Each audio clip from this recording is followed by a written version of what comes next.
vurmağı bıraktım çok zaman önce. Məsələn daha az yatıram, tək yeməklə kifayətlənirəm. Paltarlarımı belə laqeyd seçirəm. Saçlarımı daramadan küçəyə çıxıram.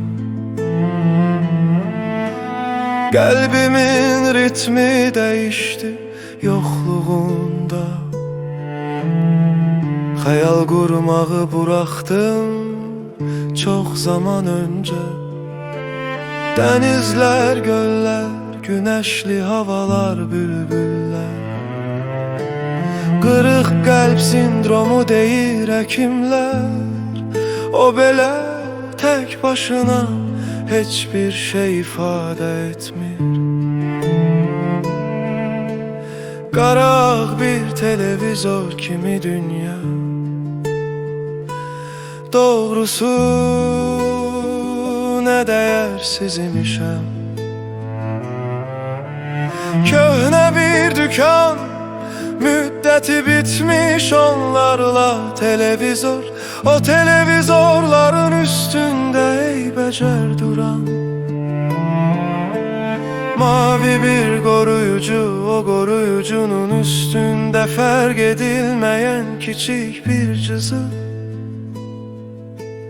Bilmirəm, bəlkə də bir nöqtə.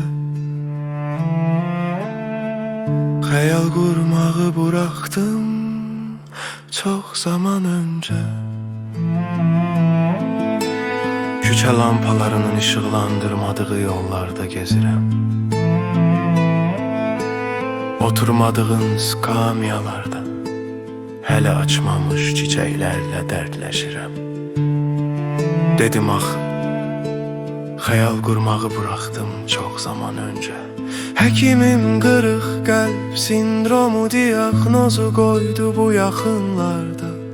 Digərləri təsdiqlədilər onu, baxışlarıyla güldüm. Doğrusu qırılmamış yer qaldımı qəlbdə. Əlimdə solğun simalı nəfis yazıq bir papatya. Sevir sevmir, sevir sevmir.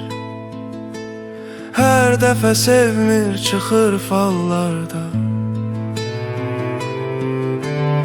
Üzür istəyirəm papatya, sındırdım səni də. Fallardan kömək umdum nəfsimə uyub. Kolunu kanadını sındırdım.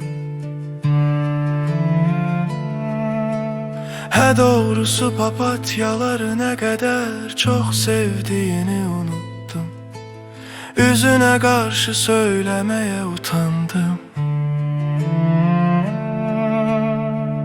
Yenə kağıza, qələmə sarıl.